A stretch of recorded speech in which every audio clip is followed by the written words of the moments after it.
जब हम जॉब करते हैं तो हम यही सोचते हैं जो हमारे आसपास कलीग्स हैं वो ही हमारे रियल कॉम्पिटिटर्स हैं। इवन हमारे घरों में भी ये देखा जाता है कि भाई भाई की लड़ाई हो रही है। क्यों? क्योंकि वो एक दूसरे को कंपटीशन देते हैं। वो एक दूसरे के कॉम्पिटिटर बन जाते हैं कि उसके पास इतना पैसा आ गया, मेरे पास ये रह गया, मुझे ये गाड़ी खरीदनी है या मुझे लोगों को दिखाना है। मतलब हम एक दूसरे को दिखाने के लिए ही कंपटीशन की भावना रखते हुए अपने अंदर वो भाव जगाते हैं कि हमें उससे ऊपर उठना है। या क्या लोग क्या करते हैं कि या अपने आप को सुपीरियर दिखाना चाहते हैं या कहीं ना कहीं वो इन्फीरियर फील कर रहे होते हैं, जिसकी वजह से उनके अंदर ये कंपटीशन की भावना आती है। तो ये जो कंपटीशन की भाव है ये भाइयों में भी क्रिएट हो सकता है, ये बहनों में भी क्रिएट हो सकता है, ये अपने घरों में सास बहू, अपने रिलेशंस में भी ये कंपटीशन का भाव जो है वो बहुत ज़्यादा जो है वो उठता है। लेकिन क्यों? वाई? एक सवाल उठता है अंदर कि यार ये इतना कंपटीशन क्यों? आपस में लोग ही आपस में कंपटीशन कर रहे हैं बिकॉज कि उन्हें एक्चुअली में ये नहीं पता, बिकॉज वो लोग इन चीज़ों के बारे में अवेयर ही नहीं है कि एक्चुअली में उनके रियल कॉम्पिटिटर हैं कौन। हम हमेशा अपने रिलेशंस ख़राब कर लेते हैं इन कॉम्पिटिशन्स की वजह से। हम अपने हम अपनी जॉब भी हमें छोड़नी पड़ सकती है इन कॉम्पिटिशन्स की वजह से। अगर हम किसी कंपनी में काम करते हैं तो भी सामने वाली कंपनीज को देख के हमें ये लगता है उसकी शेयर मार्केट तो चढ़ गई और हमारी शेयर्स बहुत डाउन जा रहे हैं। मतलब फिर क्या हो सकता है कि वो हम अपनी सक्सेस में पीछे रह जाएं। हमें एक नेगेटिव जो है वो भाव अंदर पैदा होना शुरू हो जाता है दूसरी कंपनीज को देख के। इसलिए हम लोग उस चीज़ से ऊपर नहीं उठ पाते हैं। अगर हमें इन कंपटीशन से ऊपर उठना है या हमें इस भाव से ऊपर उठना है तो हमें ये अवेयर होना, ये इस चीज़ की कॉन्शियसनेस होना बहुत ज़्यादा ज़रूरी है कि हमारी रियल कंपटीशन एक्चुअली में है क्या, जिनसे हमें ऊपर उठना था। लेकिन हम आसपास अपने बहन भाइयों या अपने कलीग्स या अपने ही लोगों के साथ हम लोग कंपटीशन लड़के हम लोग बहुत खुश हो रहे हैं कि देखो मैं तो है ना सुपीरियर हो गया, या मैं उससे अच्छी गाड़ी मेरे पास आज है या उससे अच्छा बंगला मेरे पास है। हिटलर जो था वो पूरी दुनिया को जीतने का उसने सपना देखा था, लेकिन जब उसने अपना पूरा सपना पूरा किया तब भी उसको अंदर से ये लगा कि कहीं ना कहीं मैं अंदर से खाली रह गया।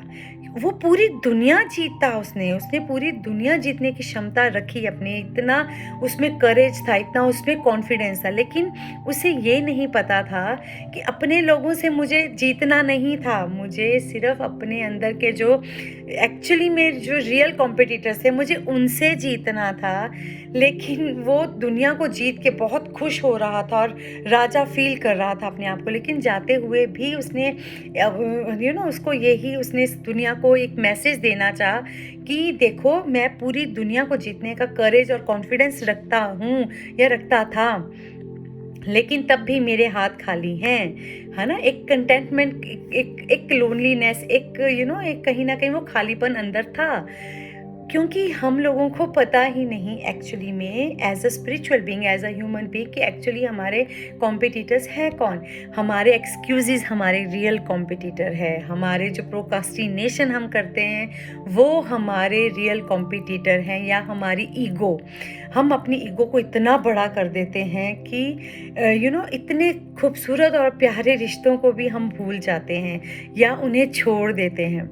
एक अच्छे दोस्त को हम दोस्ती ख़त्म कर देते हैं सिर्फ ईगो की वजह से, है ना। तो इसमें क्या लैक ऑफ डिसिप्लिन, अगर हम अपनी लाइफ में डिसिप्लिन ही नहीं लेके आ पा रहे हैं तो ये भी हमारा रियल कॉम्पिटिटर है। क्योंकि हम नियम ही नहीं, हमारा एक नित्य नियम ही नहीं हो रहा। हर दिन एक ऐसी आदत बनाइए जिसको आप अपने नियम में लेके आइए, जो आपको इस दुनिया से, इस बोलते हैं ना भवजल से पार लगाएगी। तो वो हमारी एक अच्छी आदत जो है वो हमेशा हमारे साथ रहने वाली है, और वो हमें कहीं पे भी जाके एक कभी भी हमें एक लोनलीनेस का एक वो भाव नहीं आने देगी हमारे अंदर, क्योंकि वो हमारा नियम बन चुका होगा। तो एक अपना इतना कोई अच्छा डिसिप्लिन बनाइए जिससे आपको अंदर से आपकी पर्सनल ग्रोथ हो रही हो, आपकी स्पिरिचुअली आप ग्रो कर रहे हो, आप चाहे वो रनिंग हो सकती है, आप फिजिकली हर दिन ग्रो कर रहे हो, या मेंटली अपने आप को स्ट्रॉन्ग बना रहे हो। एक बहुत बहुत स्ट्रॉन्ग ऐसा आदत अपनी लाइफ में रूटीन में लेके आएँ। अब हमारी जो डिस्ट्रैक्शंस हैं, कितना हम लोग डिस्ट्रैक्ट करते हैं, आज हम फोकस ही नहीं कर पाते जो हम करना चाहते हैं। इतनी ज़्यादा डिस्ट्रैक्शंस हम लोगों को होती है, वो क्या वजह है? एक कागज़ पेन लीजिए और आज के आज ही लिखिए कि यार मुझे क्या चीज़ एक्चुअली में मैं अपनी लाइफ में क्या करना चाहता हूँ, और मुझे क्या चीज़ ऐसी है जो बहुत डिस्ट्रैक्ट कर रही हैं, और वो बैड हैबिट्स क्या हैं, वो मेरी बैड हैबिट्स क्या हैं जो मैं जिनकी वजह से मैं प्रोक्रास्टिनेट कर रहा हूँ, जो मेरे रियल कॉम्पिटिटर हैं। एक्चुअली में मैं देखो, जो सक्सेस में हाई लेवल के ऊपर पहुँचे हैं, है ना, आज बिलियनियर्स मिलियनियर्स बने हैं, उनमें भी वो भी तो एक इंसान ही है जो हम हैं। लेकिन उन्होंने क्या ऐसी हैबिट, क्या गुड हैबिट्स का पालना करी जिसकी वजह से वो मिलियनियर बने या बिलियनियर बने। तो हमें उन्हें भी डिसिप्लिन में लाना होगा, हमें उन्हें भी फॉलो करना होगा। हमें एक बार सिर्फ देखना होगा कि वो कैसी हैबिट्स है जो वो लोग फॉलो कर रहे थे और जहाँ हम लैग कर रहे हैं। एक बार अपने आप को एनालाइज जब हम कर लेते हैं तो बहुत बहुत कुछ चीज़ें हमारी जो माइंड है उनमें क्लियर हो जाती हैं। एक है हमारा नेगेटिव बिहेवियर, नेगेटिव पैटर्न्स जो हमारे बन जाते हैं ना, जो ऑटोमेशन में आ जाते हैं, उनके बारे में हम लोग भूल ही जाते हैं एक्चुअली में। जैसे किसी को बहुत गालियाँ निकालने की आदत है, वो क्या करेगा, वो खुशी में भी गाली ही निकालेगा, क्योंकि वो उसका पैटर्न ऑटोमेशन में आ गया है।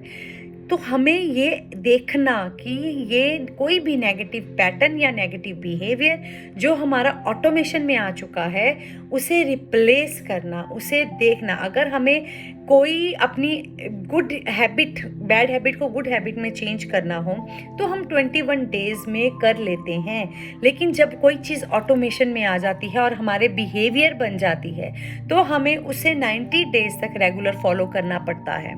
तो नेगेटिव बिहेवियर हमें देखना बहुत ज़रूरी है।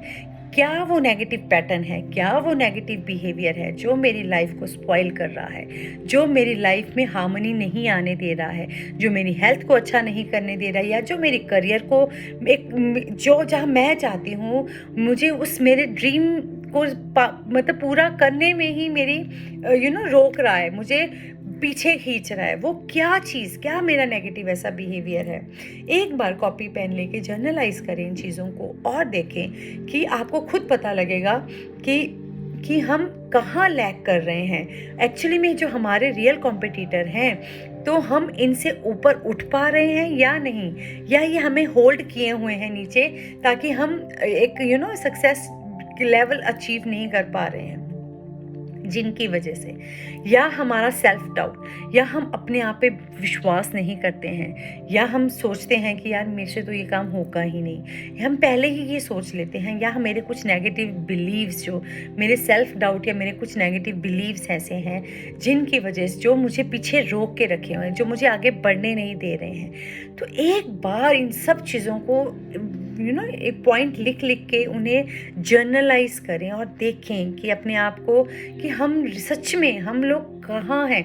जब हमें हमारे माइंड को क्लैरिटी मिल जाती है ना, एक वो होते हैं जैसे वेब होता है, स्पाइडर का वेब होता है ना, तो वैसा वेब जो है वो टूटने अंदर से लग जाता है और वो बहुत क्लैरिटी मिल जाती है। और जितना हम अपने माइंड को क्लींस करेंगे, इन चीज़ों से ऊपर उठेंगे, अपने माइंड को डीक्लटर करेंगे, हर दिन क्लींस करेंगे, एक नो थॉट जो एक स्टेट है उसमें आ जाएंगे। क्योंकि जब भी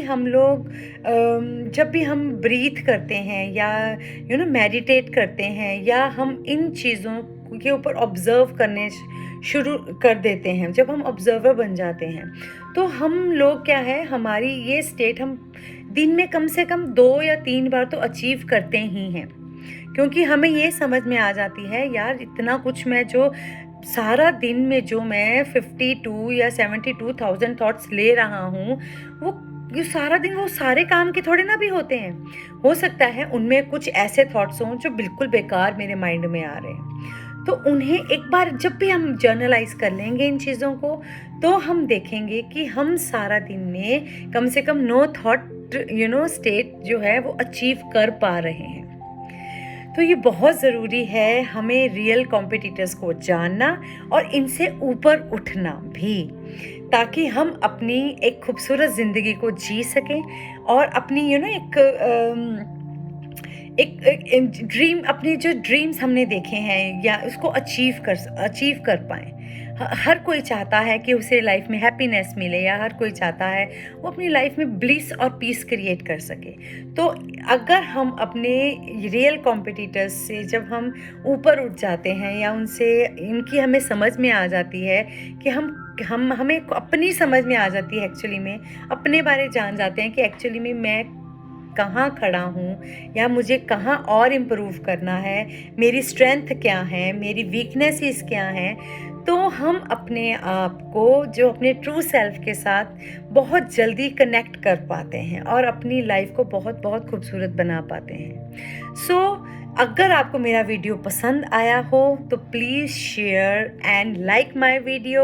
and my name is Jeevan and I am a mind and emotional wellness coach. So please stay connect with me. Thank you so much.